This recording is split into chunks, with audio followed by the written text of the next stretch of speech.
All right, next up for you guys, we have UFC 238. We're going to be previewing that.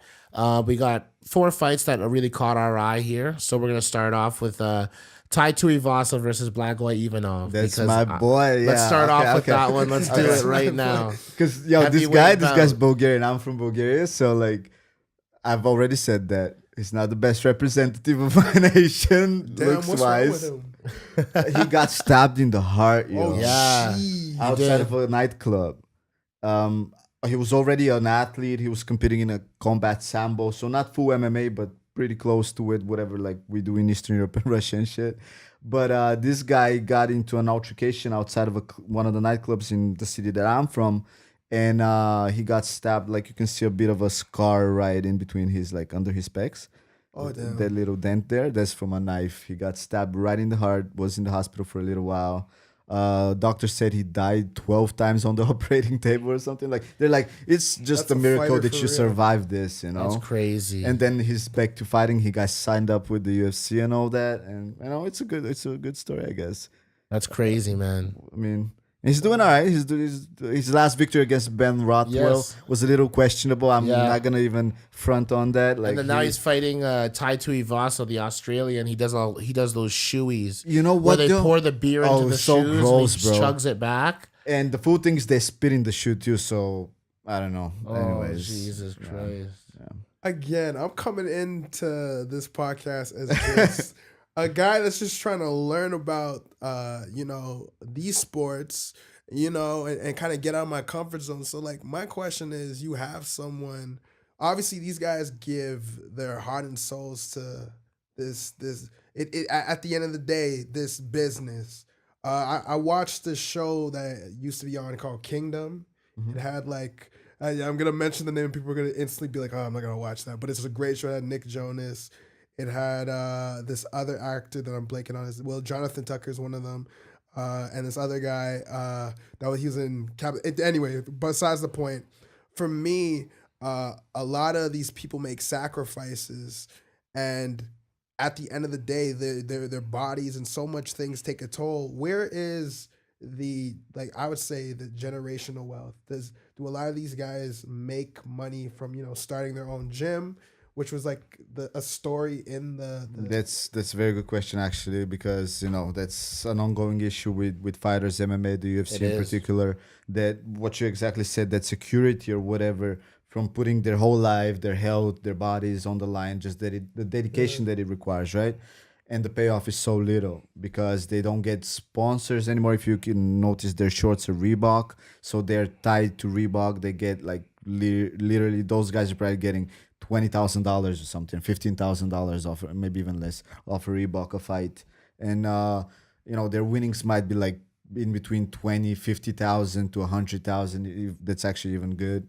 So if you think about it, they might end up going out of this fight with like a few $1,000s after they pay off their coaches and all that shit. So it's like It's hard to make money in here, especially after, like you said, the sponsorship that they took off. Because back in the day, they used to make money off of the sponsors that were on their shorts. And now the UFC signed a deal with Reebok where it's the exclusive partner, and UFC is making money, but the fighters aren't making that much money as much as they used to anymore. That's such an interesting thing because if I'm not mistaken, I remember Dana White literally like sold the UFC for like $1 billion, over $1 billion. He didn't 4.1 he didn't billion. sell it, but the Fertitta brothers, Wow. 4.1 billion. yeah. But he got $1 billion, if I'm not mistaken. He got a good chunk, maybe not a whole billion, but He got a good amount. like 100-something million or Wow. Nine whatever. figures, Yeah. definitely. So the Yeah. business itself becomes that much more lucrative. However, the ownership of its fighters deteriorates. Like that's Well, it Well, it's the deteriorates only from sponsorship. the perspective of the fighters in a Yeah, way, for right? sure. But from their own perspective, the owners, they're doing great. They're like get They're an making ESPN money. deal just now.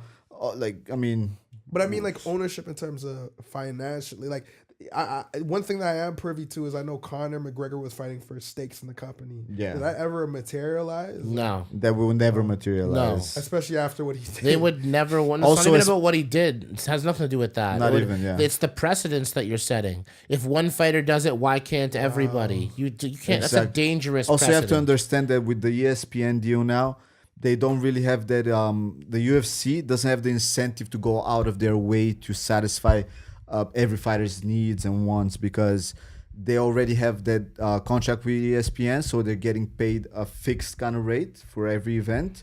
So they're getting their money's worth. They're getting paid, so they don't care. They're Yeah. not. Conor says, "Oh, give me a share." They're like, "Okay, see you later. Go sell your whiskey and stuff, and call us back if you ever want to fight." You know? Yeah, pretty much. I mean, the beggars can't be choosers, and at the end of the day, you might be empowered, but you're still a beggar nonetheless. I mean, Yeah. they're the ones that are the UFC, not They have the you. control.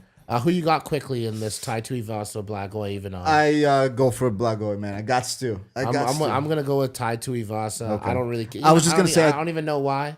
Yeah, yeah. Should go No, I was just Tai. gonna say real quick. I was just gonna say they match up really good because they're both gonna just stand and Slug. bang, and I think my boy Blagoy has a good chin, sort of. So it's gonna be an interesting fight. I think they match up good. Yeah, I'm gonna go with that as well. I'm just gonna go with a knockout, a first round. I don't care who. Hopefully, wins. someone gets knocked out. You know what I'm saying? I don't know. Tai Tuivasa first round Okay. knockout. That's Okay. it. Fair Sorry enough. about your boy. No, man. no problem. Man. No problem. The next fight we have for you guys off of this, I'm excited about this one, is Jimmy Rivera versus Petr Yan. Petr Yan is a Russian dude. He's scary, and he's Dude, Peter Yan looks like he fucking just escaped a concentration camp or Dude, some shit. seriously, I this don't know. guy- Like this looks guy- like the worst Nazi guy. Like where all he does is concentrate on just getting D'd right now. I'm telling you right now. Jeez. His nickname is, I forgot what it was. It was a something Siberian gangster or something like that. Okay. And then he was on Ariel Helwani and they asked him why that was his name. He's like, I used to be a hooligan. I'm like, oh my god, a hooligan. I'm like, oh my god, bro. Anyway, point being is this: Petr Yan is 12-1, and he's 5'7", which means he's tall for that 135-pound division. Jimmy Rivera's short, stocky. He's been in the game for a while. 22-3. Gonna be a great fight. It's not some number one contendership, but it's definitely to go into the top 5. And Jimmy Rivera's looking to get back on the winning side of things, in terms of just getting some momentum because he's down at 7th. And you got Petr Yan here. I got Petr Yan winning this fight, second round. I got Peter Yan too, man. I just think he's too hungry and too big for Jimmy Rivera. And then quickly moving over to Tony Ferguson versus Donald Cerrone. Now we're going to spend a little bit of time here. Yeah. Tony Ferguson, get this, Richard. Finally. Finally, he's back. You want to talk to him a little bit about the mental health struggles that Tony Ferguson was experiencing? So I mean, there's nothing that's at least that I'm aware of that came officially in the in the media about like what exactly he's suffering. But there was some speculations and some, I think, a recorded conversation off of his wife calling the police and stuff like that because he threatened her. He Restraining orders were took filed. the kid away for a apparently. little while, Yeah. where she was concerned that not to say that he kidnapped the kid or anything, but she was concerned about the kid's health and his own health because he was acting weird and he was just being belligerent. And what's interesting about the combat sports sphere is that oftentimes you have CTE become a problem. And as we learn a little bit more and more about it, from repeated concussions, repeated blows to the head, we'll think about what is going on. Football Right. players and those guys, you ever heard of CTE? Yeah, I think there was also a movie Concussion. Yeah, with Will Will Smith. Smith. Yeah. Awesome movie, by the way. And he played an amazing doctor who led the charge on the field in of the study. Right. And CTE is a degenerative brain disease, and we're trying to learn more and more about its origins. And a lot of it gets traced to one of the causes being repeated brain trauma. Yeah. So getting punched in the head for a living, kicked in the head for a living, all that kind of stuff. It's not good when you're colliding helmets into people and you're going into mini car crashes every snap for football. It's not good, et cetera, et cetera. Point being is this: Tony Ferguson's a combat athlete, but he's a human first, and he was dealing with some mental health issues. Obviously got cleared, and he's able to go and fight. I'm glad to see him back. This guy hasn't fought in 14 months, It's been a while, yeah. and he's still ranked number 2. Well, I This don't know guy how that was the works, guy. but- This guy was the guy who was supposed to be fighting Khabib 4 Yeah. times. Yeah. 4 times. Khabib got injured once, missed weight, or had didn't miss weight, but like the night before the weigh-in, he had like a kidney failure. Yeah. And then obviously Tony Ferguson popped his knee out Mm-hmm. at a press conference or before it. Right. So it's been like 3 or 4. It's been yeah. it's been a cursed fight ever since they tried to book it. The champion right now, facing Tony Ferguson. But Donald Cerrone right now is on a tear of his own. He's ranked number 4 right now, and he's coming back. He's coming to Dad Cerrone. Dad Cerrone is 3. By the way, I don't know if you saw that, but someone in the comment section really like this about talking shit about Cerrone. Yeah. They were like, "Do you guys even watch MMA? Like, what you talking about? Fucking Cowboys washed out." You know. Oh, and that's I was so like, I don't remember saying he was I washed don't remember out. saying he was washed out at all. I should watch the video, but Yeah, check the tape. Check the but statistics. obviously we love fucking Cowboy. At least I love. Yeah, Cowboy. I Dad think Cerrone Mike's a is big 3 fan. and 0. Dad Cerrone is a thing. Ever since he became a father, Yes. he's 3 and 0 right Yes. now.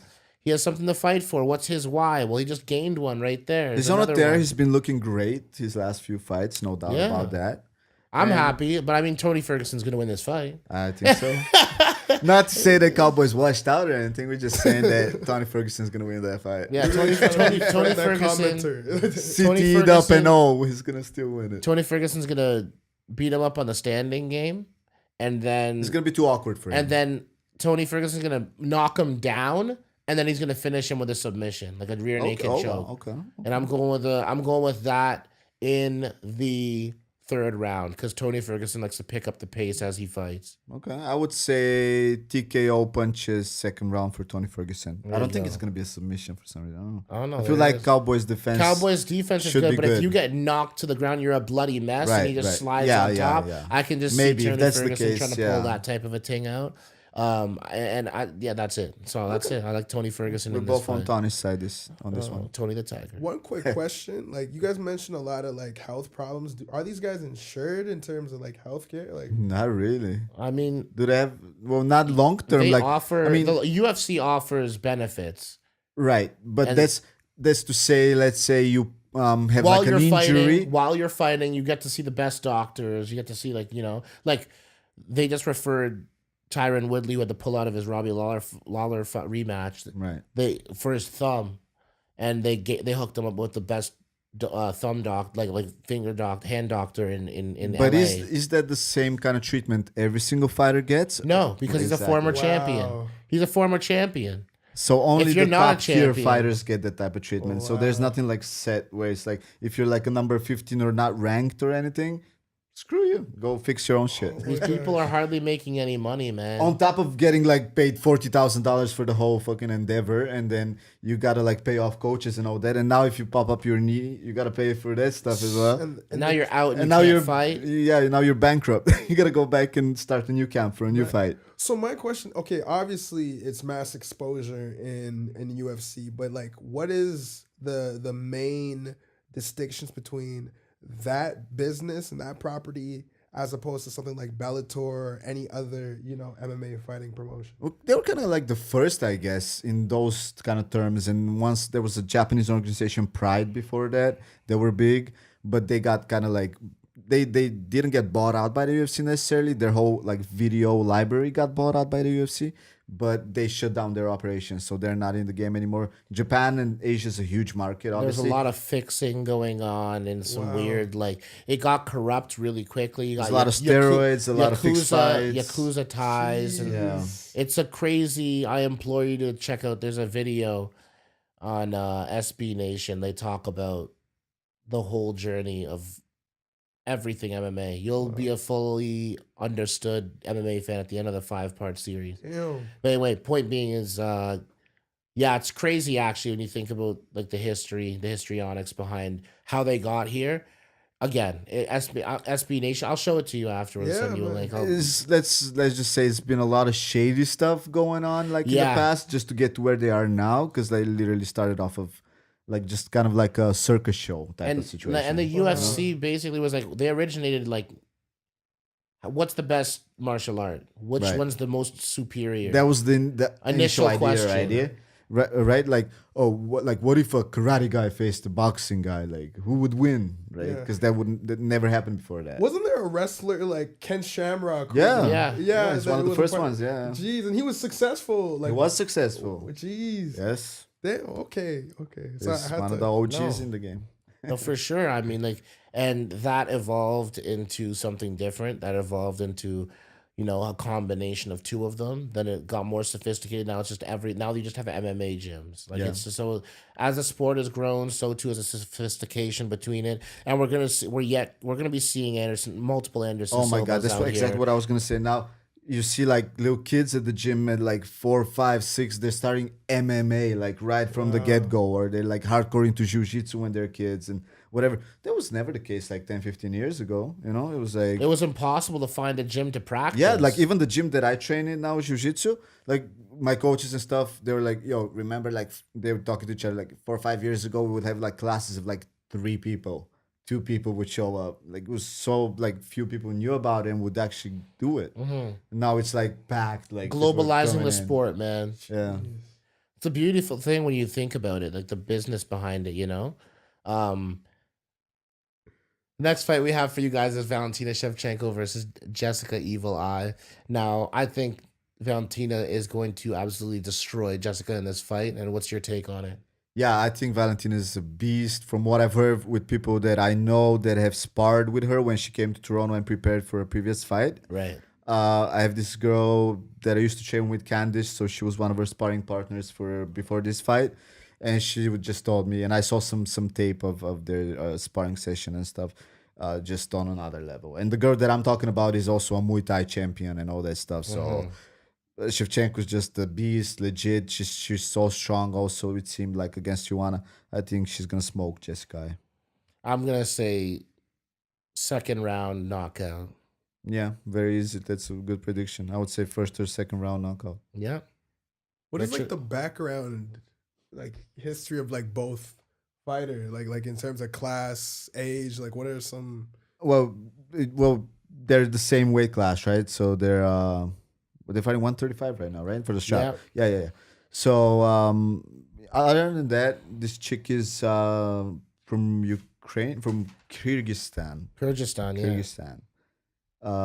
And she is a world kickboxing champion. And Jessica I, on the other hand, is more of a new age kind of MMA fighter where she's got everything, I guess. She wasn't like a specialist, I don't think. In anything. Right. And like, I mean, if you just look at all the metrics just tell you who the better fighter is. Yeah. Every single stat just tells you who the better fighter is. Yeah. Now, it says they Striking. usually win by decision for the both of them. They usually win by decision. Yeah. But I'm just thinking this is gonna be a KO. Like I think this is just not gonna. This is gonna be an outclassing. Right. So that's who I've got there. Yep. Same. Now the last fight we have for you guys is a very exciting one. Is this the 135 or 125? That's well. Hold up. Let me think about it. Oh, it's the. He's going up, isn't he? He's going up. For That's this 135 because interim. I think Mirage was supposed to He fight got- TJ 'cause and TJ stuff. got stripped, yeah, right. Yeah. So this is Henry Cejudo versus Marlon Moraes in the 135-pound division. Now Henry Cejudo is the 125-pound champion, so he's going for the double champion moniker. So that's going to be an interesting situation there.